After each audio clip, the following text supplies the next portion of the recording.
Have you ever seen a fundraising campaign that just gives you the ick? Ones like these. Oh, maybe the campaign felt a little off. Now, maybe the campaign was just totally absurd, or maybe it just felt a little bit off, like it was pulling at the heartstrings a little bit too much, or it was just saying things that you're like, that can't be true. Yeah. Well, I'm just not sure about that right now. If it sounds too good to be true, it probably is. Now, in this video, I am going to make sure your organization is not one of those nonprofits giving the ick vibe when it comes to your fundraising. So if you've ever wondered how to make sure your organization is truly doing ethical fundraising, or more importantly, making sure it's not crossing the line into unethical fundraising, you're in the right place. Hi, I'm Kelly Hernandez, the original nonprofit marketing nerd and CEO of Nonprofit Marketing Nerds, where we help nonprofits just like yours tell their story with marketing that works. In this video, we will be talking about how to ensure you have ethical fundraising. And this isn't just about playing by the rules. Ethical fundraising is about having real trust with donors, having a decent moral compass, and honestly, just being an overall decent human being. Now, I'm going to go back briefly to my college days where I was actually a member of the DePaul University Ethics Bowl team, where we debated ethical issues. So I'm not going to say I'm totally an expert when it comes to ethics and morality, but I did spend my entire college studying ethics and philosophy for 4 years, and I am the national quarterfinalist for Ethics Bowl 2 years in a row. So in addition to nerding out about marketing, I love nerding out about ethics. Now, why does ethical fundraising matter?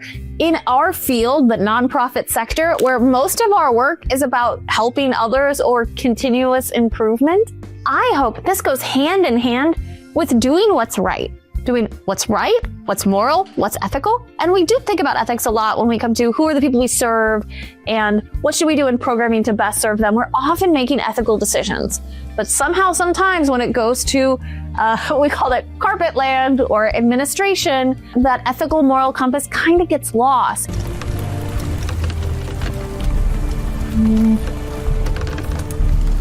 And I would argue it's so important when it comes to your fundraising, not just because you have the desired end of a great organization-donor relationship, but it really does position your organization for more sustainability in the future as you continue to establish trust through ethical fundraising practices and being good humans. I don't know if you're like me, but I probably get bombarded with some random ad or some friend of a friend of a friend sharing on Facebook of what looks to be like a fundraising scam on a at least weekly basis. Like they're floating around everywhere, right? Somebody's cousin, sister, whatever, GoFundMe. Now, these can be authentic things, but right now we're getting bombarded with scams. And I would argue even for legitimate nonprofits, some questionable fundraising practices. When donors trust you, they're more likely to give, and not just once, but what we're looking at right now is the donor retention golden goose again and again and again. And I'm not saying you should be ethical to get some other desired end, but it's not going to hurt if your fundraising goal overall is focused on growth and sustainability. So again, the goal of this video is to ensure you are following ethical fundraising practices. And one of the easiest ways to identify this in your organization is to see, is my organization doing one of these questionable fundraising practices? And so I'm going to first go through what I'm going to call ethical fundraising red flags. Now, these missteps could hurt your organization's reputation and really severely damage your relationship with your current donors. And the first red flag is over-promising results. I know we've all seen this before. We're like, donate $3 and it will feed 247 people for a week. Like, that's just not possible. Like, yeah, I'd love to give $3, but like, I kind of want to take back any money I'd ever given you because you're lying to me. So overpromising results does have an impact. it's tempting, I get it, to say something super exciting, right? Like, oh yes, for $10,000, we're going to get 1,000 people employed. Like, wow, that's super ambitious. If it sounds too good to be true, it finally is. So I will warn you to focus on more authentic goals and outcomes when communicating with your donors. Be real about what's possible. And next is lack of transparency. And honestly, this is something I've been hearing again and again and again from donors. Oh, we have a visitor. Boop. Hello. I'm just gonna scooch in right here if you don't mind. Shh. We've been trying to contact you. If donors don't know where their money is going, they could assume the worst. And even if there's maybe not a lack of transparency, but not a focus on transparency, I hear this again and again, especially for mid-tier donors, right? That $5,000 to $10,000 a year donor, that they will say, well, I donated that $5,000 and I really care about the organization, but I don't know what happened. Like, did it make an impact? And again, I know, and I've been there as an overworked, overstressed, 247 gazillion things to do on your to-do list. Like, sometimes it's not intentional that you're not being transparent, but just if you're really focused on donor retention, cultivation, and moving donors up the donor ladder, that I highly encourage you, not just for ethical reasons, but for strategic reasons, to focus on proactive transparency. And the third red flag is aggressive solicitation. Show me the money! Show me the money! Now, this is, you find it mostly, like, I think of those people out canvassing, standing in front of department stores in major cities, right? And you think they just want to chatter like, ooh, can I pick your brain a little bit? And right, those are typically like college students or volunteers that are maybe getting paid on commission. And they're fundraising, but they're typically fundraising to people that have no idea who the organization is. They talk them into the moment and they raise whatever money's there. So that's one version of aggressive solicitation. And that's a little bit more like you can see it when it's happening. Potentially it's maybe giving you the ick. Now I know some organizations do that practice and they're actually really getting information and getting to know people and casting a wide net. But a lot of this practice, tends to be aggressive solicitation for organizations that do that. Now, the other version of aggressive solicitation is when only communicating and communicating super assertively when the need is there. So I see this a lot when advocacy turns into advocacy for money, right? So a lot of things are happening right now where it really does feel like so much urgency. But if you are emailing your donors 3 times a day, calling them every day, and I've had texting them all the time and getting no response, and you in your head are not really focused on relationship development, but just talking at them, that can be a form of aggressive solicitation. And I get that it's very important to you, but start to think about the communication with your donors as developing a relationship and not just talking at them and being aggressive, but relationship development. Now, this kind of aggressive solicitation could actually push potential donors away. Nope. So instead of saying, give me money, give me money, give me money, give me money, give me money, give me money. And I've seen so much as like, if you don't donate, something horrible will happen, right? Like, don't do that. That's not a good tactic. It doesn't establish trust, especially if it's not true. Instead, focus on inspiring stories without the guilt trip.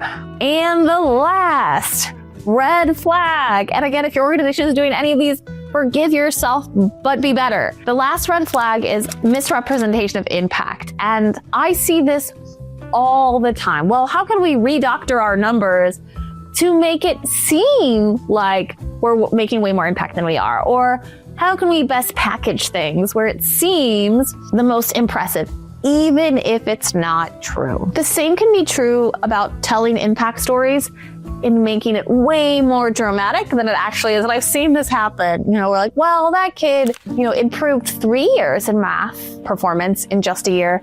Let's go ahead and just say he came in and couldn't write a letter and now he's doing algebra in just 6 months. Like that kind of thing. If it sounds too good to be true, it probably is, but you're also damaging your relationship with donors. So I encourage you to not cherry pick data, overinflate stories, or just communicate things that aren't true. You've got that moral compass gut for a reason, use it. So that's what you shouldn't be doing. But let's focus more on what you should be doing when it comes to proactive ethical fundraising practices. This is not rocket science, but you should be transparent about your finances. And more than just like, well, it's on our 990 and people can look it up. I've heard that before from organizations. Break down how funds are being used clearly and proactively communicate it so people don't have to deep dive into the 27th page of your impact report. Use infographics, reports, or even some quick social media posts to show real impact. People truly love seeing exactly where their donations are going. The second green flag best practice is something I love to nerd out about, which is to tell authentic stories. Share real stories of real people with real faces to truly connect and to make sure you're not inflating. The best way to be ethical is to just be honest. And just remember that donors truly do connect with authenticity, not perfection.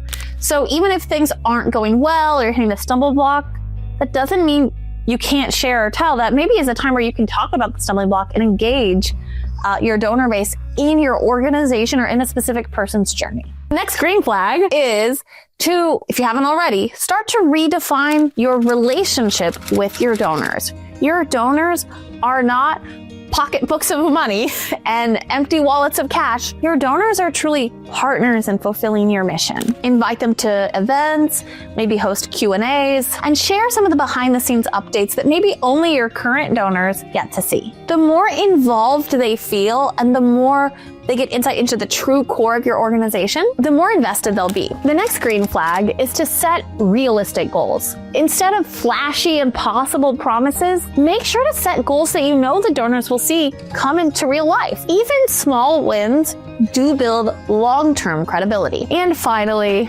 make sure to share impact and impact reports regularly, not just once every couple years, but on a proactive, ongoing basis. Now, this can look like different things. You know, we're big social media nerds here, and we love once a quarter, just like throwing out some timely data or any changes. One of our partners is a homeless shelter, and we always try to share when they're reaching or over capacity, just so donors remember that this is a service that people actually need and is utilized. So whether it be social media, email, text, or a regular ongoing communication, make sure to share about the work you're doing, the true numbers, and the impact your organization is making. And make sure it's true. And you might think, well, yeah, like we do fundraising, and sure, Kelly, like, wouldn't it be great to like focus on ethical fundraising? Again, I think it's twofold.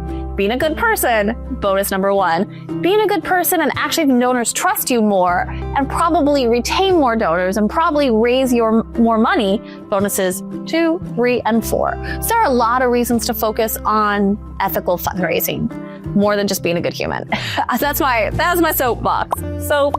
That's my soapbox. Anyway, a few years ago, I worked with a nonprofit who thought just that. Like, nah, ethics is a luxury and we're just trying to get stuff done. And the organization had come to us for help because they were struggling with donor retention and they thought the core issue was their messaging. And I will tell you, from looking at their social media just for like a second, I'm like, oh, like that ick factor was there, but their marketing was so flashy and beautiful. It just kind of didn't say anything and there wasn't really any meaning. And I like couldn't set that organization apart from any others because it seemed very stopped. And then we even noticed in some of the comments, donors were seeking more information about the impact. Oh, we'd love to hear more. We'd love to know what's going on in the classrooms. And those questions weren't being responded to with any clarity, information. Everything was really vague in all of their marketing. And honestly, it looked beautiful, but I'm like, I still don't know what this organization's about. So we partnered with them and they quickly changed their approach. And partnered with this organization for their fractional CMO services. One of the things we noticed is some of the reasons they weren't sharing what was really happening was because everything wasn't going perfectly. Like, show me a nonprofit where everything goes perfectly. Anyone? Anything? Dealers? No, it doesn't exist, right? So the organization was fearful that because things weren't going perfectly, that they didn't want to share anything. So they weren't really sharing anything about their impact, even though they were making an impact. We challenged them to start to speak more publicly about their challenges and struggles as an organization through social media, talk about wins. I would say sandwich strategy, win, loss, optimism towards the future. Talk about wins, talk about a struggle, whether it be funding related or programming related or just a human struggle, and then talk about hope for the future. So they started doing this on social media and also on lives with the executive director, talking directly to their followers. The executive director went live once every 3 weeks with regular check-ins, just giving updates, and some of them weren't totally beautiful. And during this, the executive director actually answered questions that people had, community partners, donors, and even if the answers weren't perfect and rainbows and butterflies, they were real. Any guesses what happened? Their donor retention skyrocketed with just these few marketing tweaks that reestablished relationships with their donors and reestablished trust with their donors, with real faces, real stories, authenticity, honesty, and they started going the right direction when it came to their donor retention. And I guess I'm just telling you this story to make sure you know that ethical fundraising can actually help your organization. When you're honest and transparent and treat your donors as partners, you don't just raise more money, you truly build a community that believes in and cares for your mission. Now I'm gonna ask you to comment below and share one fundraising campaign you're really proud of that you feel exemplifies ethical fundraising, and drop any questions you have. I'm always just a message away down below. Thanks again for watching. I'm Kelly, the Nonprofit Marketing Nerd, and I look forward to seeing you next week to nerd out all about nonprofit marketing and fundraising.